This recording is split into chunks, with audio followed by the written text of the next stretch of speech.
Has anyone actually seen Ragnar Lothbrok? Has anyone seen or heard of Lagertha's beauty? The Vikings series we are fans of may have presented this history to us in a very different way. Now we are discussing those epic characters on television, unfiltered. We are setting off toward the misty corridors of true history and that freezing north that makes our hearts tremble. Are you ready? I know some of you will be disappointed, but the facts might be more interesting and bloodier. Ragnar Lothbrok. The Ragnar in the fiction appears to be the man who created the story. However, there is no tangible evidence in history that a person named Ragnar Lothbrok actually lived. According to historians, Ragnar was just like today's Marvel superheroes.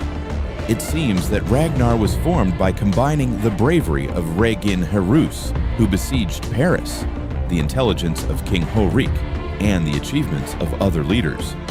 In short, Ragnar is not a single person, but a composite of all Viking victories.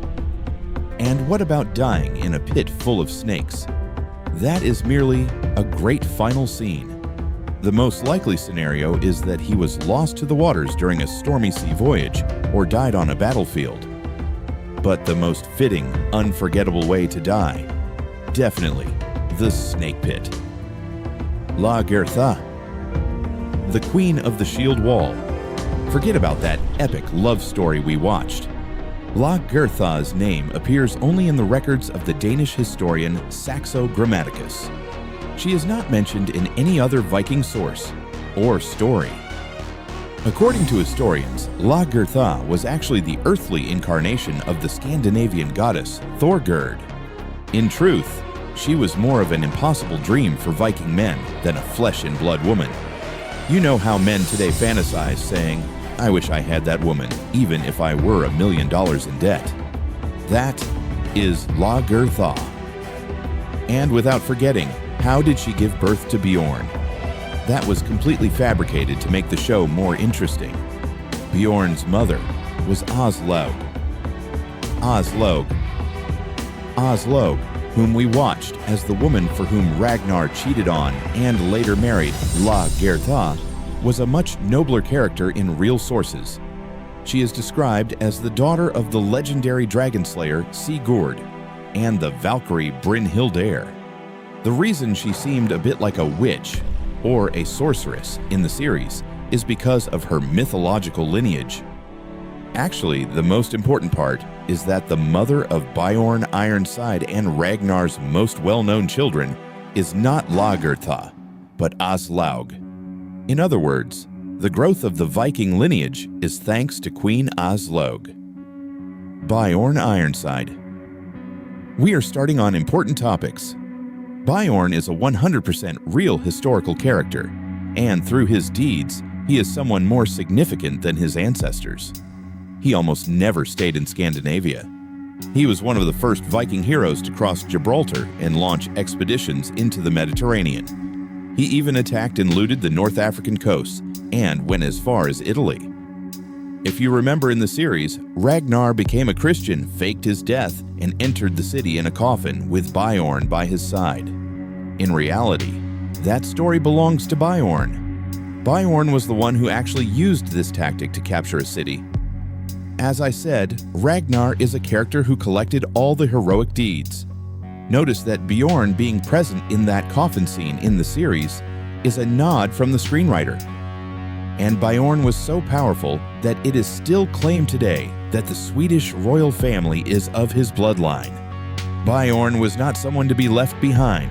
He was a giant who created his own legends. Ivar the Boneless. We watched Ivar sometimes crawling and sometimes in a chair. In reality, Ivar was the nightmare of England.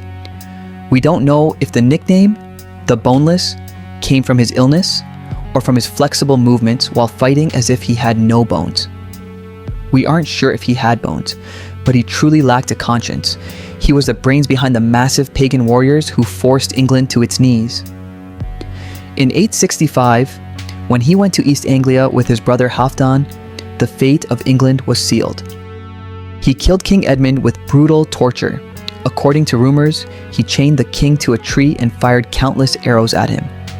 His actions were proof of how ruthless and tactical so his intelligence was. Ivar, fighting not just with his physical problems, but with the fear he instilled in the hearts of enemy soldiers, was one of the most important characters in Viking history. More than a disabled man, he was England's greatest nightmare. Floki, the slightly crazy but loyal friend of Ragnar in the show. His name in the records is Hrafna Floki Vilger Tharson. Furthermore, he is not just a simple sailor, he is the first person to go to Iceland, and is the one who named it. He was a genius who set his course according to ravens, in the deadly waters of the North Sea. We do not know if he had a friendship with Ragnar like the fiction we watched, but his place in Viking history is indisputable, especially in explorations. Rollo. That traitorous brother who drives us crazy is completely made up. In fact, Rollo and Ragnar did not live at the same time. They never even saw each other. Rollo was an innovator who stopped living like a Viking and became French. He established Normandy together with the King of France. And very interestingly, the ancestor of the British royal family, and even the famous William the Conqueror, is Rollo. The man who constantly stabbed people in the back and drove us mad while watching is in reality the architect of modern European monarchy. King Ecbert and Athelstan. The deep friendship and religious conflict in the story we watched. In reality, King Ecbert was a very stern king who made Wessex the most solid kingdom in England. As for Athelstan, rather than just a monk, it is the name of a historical character who is accepted as England's first true king. The emotional closeness we watched was a good method to reflect the cultural and religious consequences the Vikings left behind in England. The Great Heathen Army. As we finish our video, one of the topics I really wanted to talk about is this. Ragnar's death brought together the greatest and most vengeful army humanity has ever seen, both in reality and legend. Led by Ivar, Bjorn, and Ubbe, thousands of Vikings set out to destroy England. It wasn't just a simple family feud, it was a battle of civilizations trying to annihilate one another.